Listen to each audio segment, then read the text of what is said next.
Welcome to Talking History, a series of talks given to the Farnham U3A World History Group.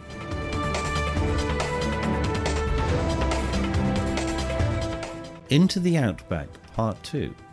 In this talk, Michael Abare tells us about Captain Charles Sturt and John McDouall Stuart, two people who did much to explore the interior of Australia.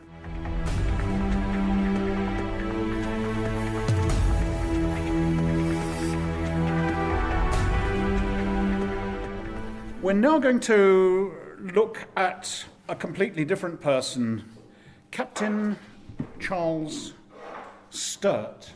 He was really of a generation before Burke and Wills, but his story intertwines with theirs and also with the third person we're going to be looking at, McDouall Stuart.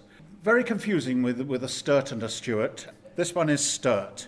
Sturt was born in British India in 1795, so yes, he is a generation before. His father was a judge in the East India Company and sent this poor little lad home to England on his own at the age of 5 to go to prep school and live with family that he didn't even know that he'd got. He then went on to Harrow. He was expected to go to Cambridge, was considered capable of going on to Cambridge University, but family finances wouldn't stand up to it. But a family friend managed to get the Prince of Wales to put in a good word for him and got him a commission in the army. He was a lieutenant in the Peninsular War with Duke of Wellington, although I don't think the Duke of Wellington knew much about this young lieutenant. He then moved on to Canada and came back to Britain, was posted back to Britain. I think it was 10 or 12 days after the Battle of Waterloo. When he came back, he was promoted to captain. He volunteered to lead some of his men to be the soldiers on a prison ship taking prisoners out to New South Wales in 1827. He went out there and found that he liked the climate, liked the country, and so decided to stay. He served briefly as the governor of Norfolk Island, and he was briefly Surveyor General for South Australia. Unfortunately, the government in Britain appointed somebody else to be the Surveyor General without him knowing, so the other chap turned out and took over his job. He married daughter of a family friend, Christiana Green, and he took her on an expedition up the Murray-Darling River system. They were the first non-Indigenous women to explore the river systems of Australia. Unfortunately, on that trip, one of the men had been a bit slow and disappeared and presumably died because 2 months later his horse arrived back without him. Well, this caused a lot of controversy to whether Sturt had been negligent in any way, and although he wasn't, it sort of caused a bit of a slur on his character. He bought some land in Australia and it didn't seem to go awfully well. He returned to England, had very little money. His health was wrecked by exploring in Australia, and he died at 74 years of age, leaving a wife and 2 surviving sons who were both in the British Army. One was a colonel and the other one a major general, and also a daughter. His wife, his widow, lived on for some years after that. He died in Cheltenham. But that's just a little bit of background on him. He comes back into our story a bit later. John McDouall Stuart, generally known just as McDouall Stuart, was a very different kind of man. He's generally accepted as being one of the most accomplished of Australia's explorers, but he still had his problems. He was born in Dysart in Fife, in Scotland, 7th of September 1815. He was the son of an army captain, the youngest of 9 children. His parents died when he was just 10 years old. Both died. I don't know the reason. The children were all split up and farmed out to various relatives to bring up. He went to live in Edinburgh, went to school there and trained as a surveyor and a civil engineer. He emigrated to Australia in 1839 and started work as a surveyor in the new town of Adelaide, which had only been established a couple of years previously. It was still mostly tents with a few wooden buildings in those early days. His job was to measure out and survey plots for new farms in the surrounding area. Recession hit that part of Australia very hard and Stuart lost his job. He became a private surveyor for a while. His previous employer, the Surveyor General, at that time, was none other than our previous character, Charles Sturt, Captain Charles Sturt, who was shortly to lead an expedition into the interior. Sturt appointed Stuart as a member of his team, and not long after they got going, the second in command, James Poole, died of scurvy, and McDouall Stuart was appointed as second in command in his place. Now, whilst Poole died of scurvy, all of the rest of them suffered from it as well. The expedition got further north than any apart from Aborigines had ventured, and they discovered the Sturt Stony Desert. And you'll recall perhaps that our previous characters, Burke and Wills, went through the Sturt Stony Desert. Also the Simpson Desert. They're two of the driest places in the world, and not exactly likely places to find an inland sea. Both men survived the expedition, but it took its toll. Captain Sturt was too ill to stay in Australia and return to England, whilst McDouall Stuart couldn't work for over a year. He did, however, manage to get back to his private surveying and prospecting work eventually. He was a slightly built man, about 5'6" tall. I thought that was quite tall, actually, but and we're told he was not a strong man physically. He was quick to learn the bushcraft skills that were later so important to him, but he was also a very heavy drinker and was often drunk for days on end.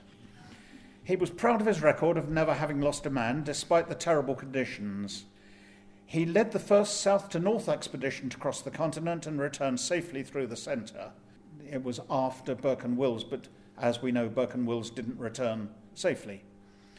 The land he discovered and explored was annexed to South Australia in 1863 and became known as Northern Territory. He led 6 expeditions through the Outback, but his health, as I said, was not good. He suffered badly from beriberi and from scurvy. His first expedition started at the property of John and James Chambers, very wealthy early settlers to South Australia.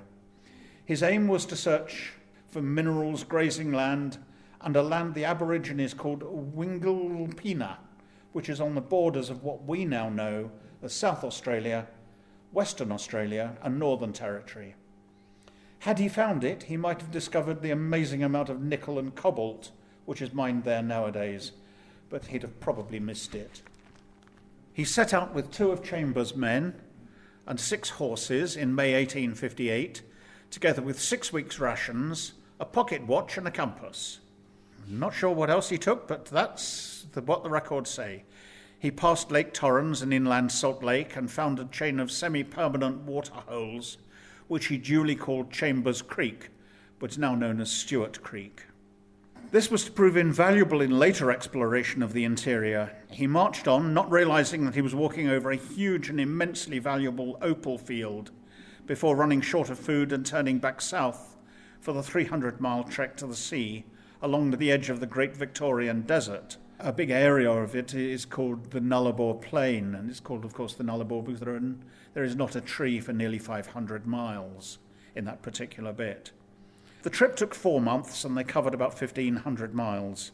He was awarded a gold watch by the Geographical Society for his discoveries. He applied for a pastoral lease near Chambers Creek.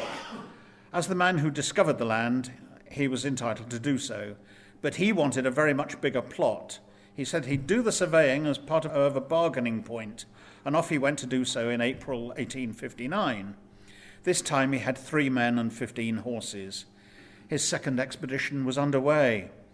When the survey was finished, he headed due north towards what we now know as the border between South Australia and Northern Territory, still part of New South Wales at that time.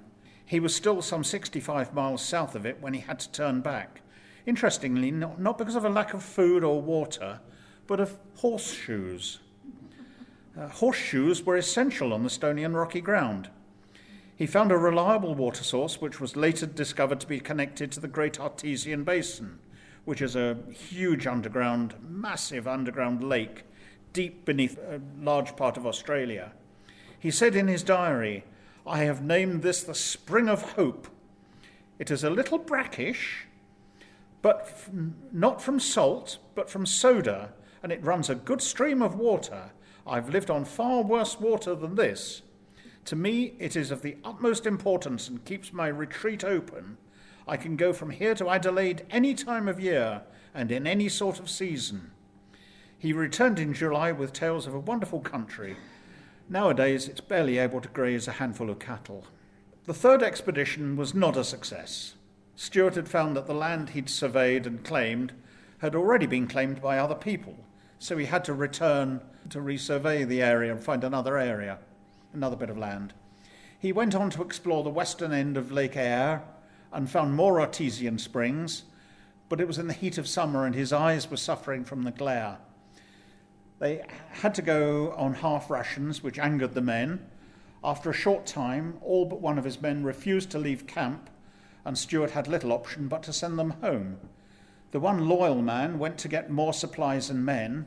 Well, he got some supplies, but could only find one volunteer man. So soon afterwards they returned to Adelaide. The fourth expedition was to explore the centre of the continent and to try to forge a route through to the north coast of Australia for the new telegraph. Stuart went with two other men, leaving Chambers Creek on the 2nd of March 1860. Unfortunately, unexpected rain ruined a lot of their stores and meant that yet again they were on half rations for the remainder of the trip.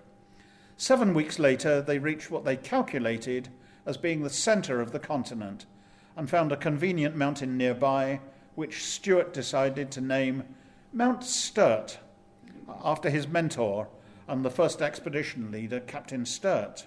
It was later renamed Central Mount Stuart and was soon discovered to be some distance, really, from the actual centre of Australia. Perhaps his surveying skills didn't extend quite that far. They headed north, and a month later it rained. They reached Tennant's Creek, now simply known as Tennant Creek, a month later, and were only 500 miles from the north coast, and they were 300 miles to the north of Alice Springs. Their route was blocked by heavy, impenetrable scrub, and they again ran short of water. Then found the local Aborigine tribe were extremely hostile and kept attacking them. They named this place Attack Creek. Clever naming. All three men were suffering from scurvy badly, and the horses were in a very poor condition, so they had to turn back south. They eventually covered the 1,500 miles to Adelaide, which they reached in October 1860. Having already received the Royal Geographical Society's Gold Watch, Stuart was awarded their Patron's Medal. The only other recipient of both at that time had been Dr. David Livingstone. Stuart was also awarded a public breakfast in Adelaide. Yeah, apparently it was a very great honour in those days. The next expedition, the fifth, was, as usual, down to the sponsorship of the Chambers family. The expedition was sponsored to the tune of £2,500. I'd remind you that Burke and Wills was sponsored to the tune of £9,000. That was considered inadequate. Stuart left Chambers Creek on the 1st of January 1861, peak of high summer and the worst possible time to travel. The heat was extreme, making it very dangerous. This time they had 10 armed men with them in case of trouble.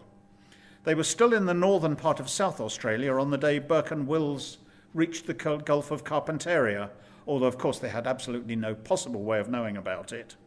Eventually the rains came and they reached Attack Creek on the 24th of April, where they'd turned back the previous time, but there were no Aborigines there this time at all, none whatsoever. Yet again, heavy scrubland and a shortage of food and water caused problems. After trying many different directions, Stuart found Newcastle Water, where there was an expanse of open water, and camped there. Nowadays it's a complete ghost town. They spent another 5 weeks trying to find a route to the north coast, without success, again suffering repeated attacks by native Australians, despite the armed men they'd got. On the 1st of July, 6 months to the day after leaving Chambers Creek, they turned back to the relative cool climate of South Australia. When they reached civilization, they heard that Burke and Wills were missing, and immediately offered to help search for them. But before they could leave, news reached them that the best equipped expedition Australia had known at that time had resulted in 7 deaths. The final expedition gave McDouall Stuart the success he probably deserved. As usual, he left the Chambers house, this time on the 23rd of October 1861, better time of year slightly. He had 10 men and 71 horses with him, but as always, he travelled light. They had barely started when a horse reared and its hoof hit Stuart on the head, then stamped on his right hand. That's pretty bad luck. It was thought he'd probably have to have his hand amputated, as the damage was so severe. But he recovered and caught up with the rest of the party 5 weeks later at another one of Chambers' properties, a huge sheep station. He soon dismissed one of the party for insubordination.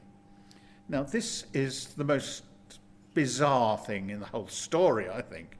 The man refused to be parted from his greatcoat. Now, we are talking in terms of the interior of Australia with astronomically high temperatures day and night. But he refused to be parted from his greatcoat. Now, what on earth he wanted that for in that part of Central Australia is a question way beyond my pay grade. The man was also accused of keeping a diary. Presumably, Stuart wanted to be the only one to be able to publish a story of the crossing of the continent. Eventually, they all reached Daly Waters, still about 400 miles from what later became known as Darwin, and again had trouble with marauding Aborigines. Eventually, on the 1st of July, they reached a river that Stuart named the Mary River, after Miss Mary Chambers, sister of the 2 Chambers brothers, and followed it downstream. On the 23rd of July 1862, they reached the sea at what he called Chambers Bay, a short distance, very short distance, east of present-day Darwin. McDouall Stuart had crossed Australia from south to north, a distance of rather over 1,800 miles, as the crow flies. On this, his last trip, he had to be carried a lot of the way back on a stretcher between 2 horses, as he was so weak. He'd pushed himself extraordinarily hard and got weaker every trip. He really opened the interior of the continent for cattle and sheep farming. A little later, his route was used for the Australian overland telegraph line from Adelaide to Darwin, where it connected to the undersea line to Java and meant that the continent was able to be in touch with the rest of the world. The famous Stuart Highway pretty well follows his route all the way between Darwin and Adelaide. Or you can fly direct and non-stop between Adelaide and Darwin today with Qantas, but it will still take you over 4 hours, which gives some idea of the vast distances involved. On his return, Stuart was virtually blind, in constant pain, suffering from the effects of scurvy and malnutrition, so he decided to return to Britain. He died 2 years later on the 5th of June 1866 and is buried in Kensal Green Cemetery.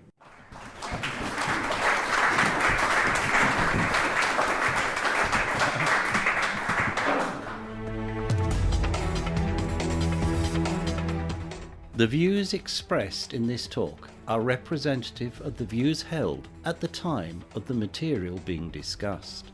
They do not necessarily represent the views of the speaker, the Farnham U3A History Group, or the team at the Mr. T Podcast Studio. This podcast has been produced by the Mr. T Podcast Studio in association with the Farnham U3A World History Group. Thank you very much for listening.